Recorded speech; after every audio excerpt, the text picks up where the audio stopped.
Guys, which hospital allows people to bring textbooks into the theater while they are performing a cesarean?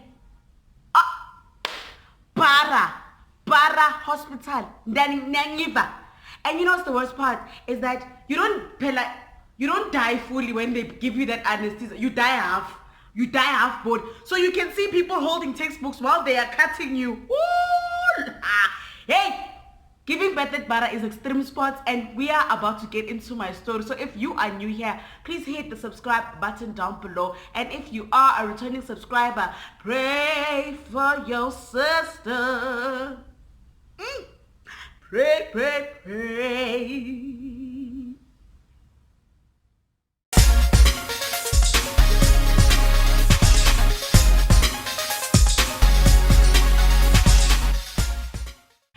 Hey guys, welcome back to the channel. I am Sims, and guys, yes you guys, whoa, the man above works overtime. After that time, he even works during his retirement because he's a miracle. I'm alive to tell this tale. It is a miracle that my daughter and I came out of BARA Hospital in perfect peace. Woo, because hey, what I went through there. Ooh. It's a pity that I don't even have a cup of tralala because I'm like trying to stay away from alcohol for some time because I need to fix my spirit. Y'all know my situation, so I need to be sober right now. Not that I'm an alcoholic, but it's just spiritual.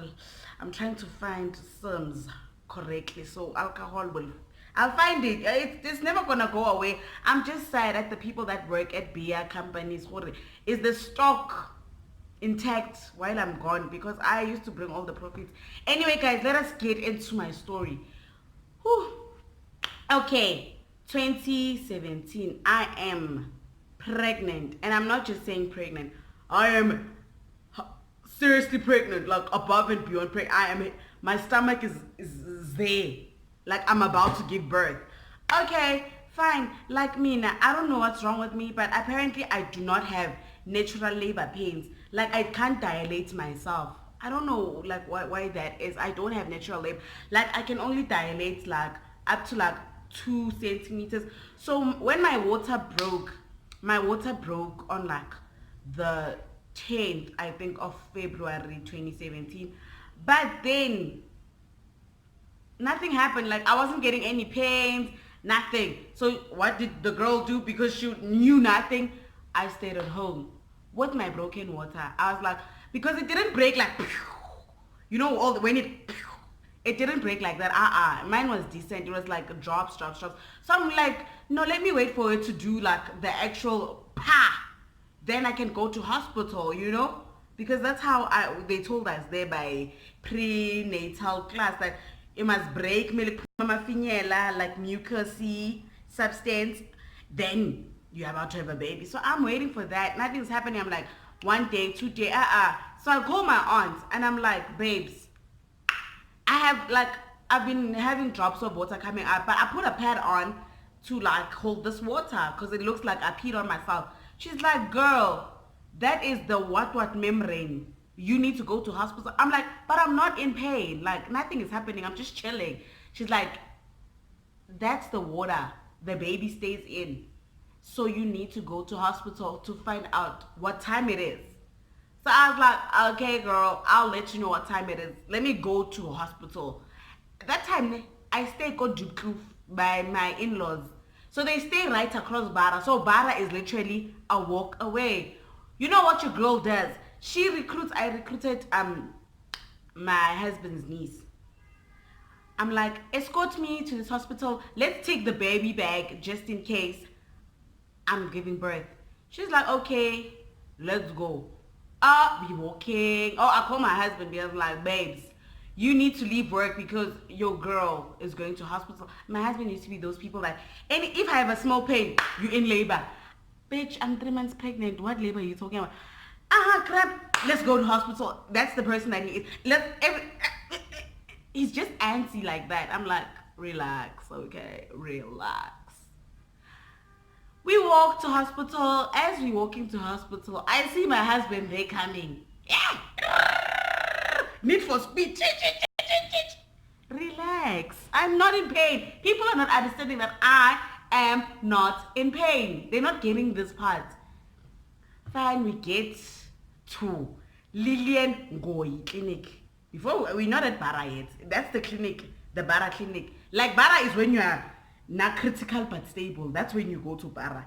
If you just, so we start there by the clinic, you can give birth there. So, they put things on me, you know, these CPTT, hey, why not? And then, nothing. This lady's like, yeah, your water is broken actually. But now, you're not in labor, like you're not in active labor. So we need to induce you. And we can't do this here. So you need to go to BARA. Did you not see tears trickle down my eyes? You know the stories that you hear about BARA Hospital? Is there nothing you guys can do here? No, guys, I really want to give birth here. She's like, no, we don't have the right equipment, what, everything, all the proper doctors are at BARA. You need to go to BARA. Yo, pray for your sister. She is you know what I'm afraid of? Apparently there by the labor ward, the nurses, they don't play. They will swear at you. They will shout at you. Those are the stories we've been hearing like this whole time. Everyone is scared to give birth at BARA. Like, unless you absolutely have to go to BARA, you know? Fine. I come out of the clinic. My husband and his niece are sitting there. I'm telling them, guys, I have to go to BARA. So we're waiting for the ambulance. Follow the ambulance to BARA. I'll find you guys there. In the ambulance, we go. We get to BARA. And guess what? The nightmare starts immediately when I get there. It's a nightmare. It takes, I'm thinking about, imagine I was not in pain. I came with ambulance people. So when I come with ambulance people do the paperwork there by the reception. They need the baby card, your ID, whatever. Imagine if you are really in pain and all these things are happening before you can go to the labor ward. When we get to the labor ward, there is a queue. There is a queue of women in pain waiting to be checked by the 3 doctors that are there. There is probably like, and I'm not exaggerating, like 40 of us. There's like 12 beds on each side. 12 beds on each side. 3 doctors to check how far are you. I'm not in pain. I'm busy saying, no, you go ahead. No, you go. People are like coming. And it's like when you're at BARA is like the main like hospital for the hospitals around. So if something is wrong with your labor, they take you to BARA if something is wrong with your leg. So you imagine you're from that clinic and then they transfer you to BARA. So it's a lot of us from different hospitals now at BARA. 40 people, they have to check. People are literally about to give birth and they're in a fucking queue. I was losing my mind. I couldn't believe what was happening. Luckily, I'm not in pain. So I'm like, you can see people are like, it is bad, guys. This lady almost gave birth there for queuing because she was telling them that I am in pain. The baby's coming. Luckily, there were like some nice doctors.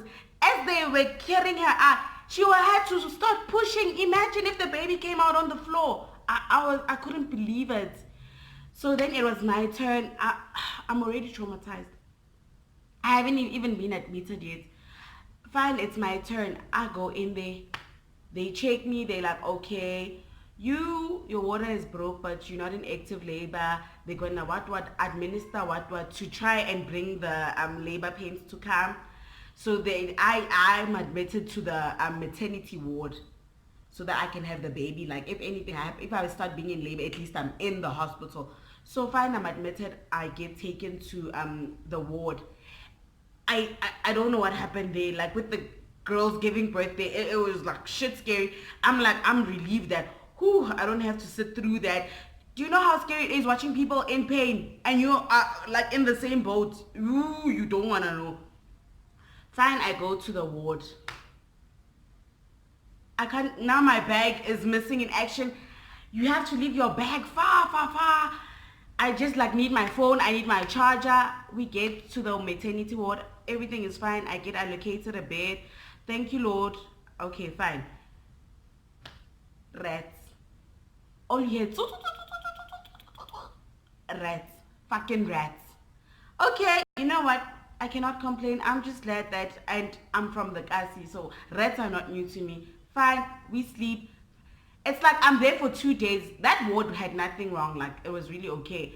Until they administer, it's also another queue to get these pills to give you pain. Like, so it's like first come, first serve. So I had to wait a couple of days because I was like number 40 something to get the medication to give me labor, right? But I have a drip, so that as the water is coming out, I'm like fine because I have a drip. Like after 2 days, I got the medication, fine. But I'm still not in pain. After that medication, I'm still not in pain. And then luckily there was a heart monitor machine on me to hear my daughter's heartbeat. And then something started being funny and my daughter's heartbeat was just acting up. And they were like, you need to go to emergency C-section. Like it's like 2 a.m. This nurse is like, something is not right with your baby's heart. You need to go to the theater. I'm like, can I just call my family? I call my mom, I call my mother-in-law, I call my husband and tell them that I am going to the emergency, to the theater right now. It's Valentine's Day, that time. No, it wasn't Valentine. It was the day after Valentine's Day because I was still in hospital on Valentine's Day. I couldn't even get my chocolates because I was in the freaking hospital and I couldn't like take anything hardcore. Fine, let's let it go. We go to theater. Guess what? There is a queue again to theater. Like, there's nothing you don't queue for at BARA. So fine, I got there around 3 a.m. I was only able to go in to be operated at like 5 a.m. So fine, we get there. Everything is attached. They tell me they're about to put anesthesia on me, whatever, anesthetic. I'm like, okay. They're like, no, you will see everything happening, but you just won't feel any pain. These are like kids, guys. Like, I'm looking around and there's like one old man and it's kids all around. Okay, fine. That old man doctor gave me that injection. Sharp, it's fine. Guess what? People start pulling out textbooks. I'm like, Lord, this is how I'm going out, really, Lord. I'm going to see everything happening and then, Yelena, hey, you don't understand. I'm awake. This girl is talking to me. She's trying to keep my mind off what is happening to me. They are reading. This girl is reading. I can see people reading textbooks. I know there's that curtain there that covers, like, you can't see behind the curtain on your stomach, but you can literally see people holding textbooks. I'm like, Lord. But a miracle happened. At 5:55, my daughter came out so beautifully.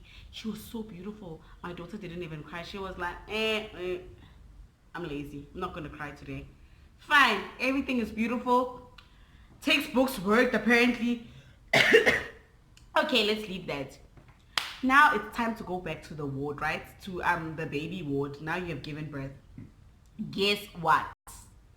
There are no beds, guys. There are no beds. Like, literally, girls that just gave birth are sitting on benches. We are waiting for people to be discharged so we can take a bed. Wow. Now, I gave birth at 6 a.m. in the morning. You can only be discharged at like 2 in the afternoon, unless, I don't know what, the doctors only come around 10 a.m. So they were telling people that, if you are getting discharged, please, if the doctor has seen you, get off the bed and give someone else a bed. I was like, wow.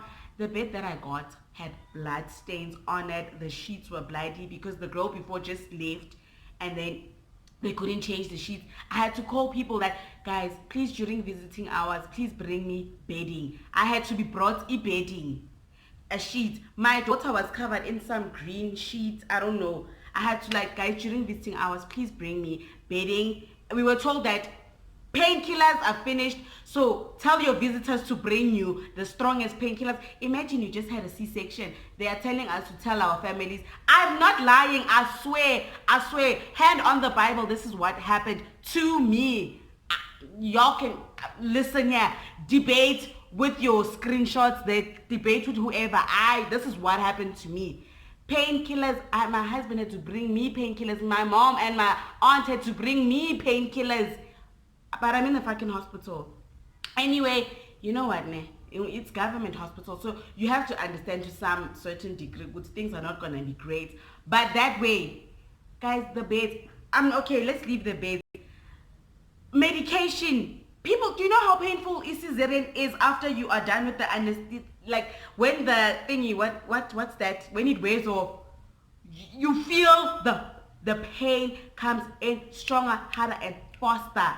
So imagine that there is no medication.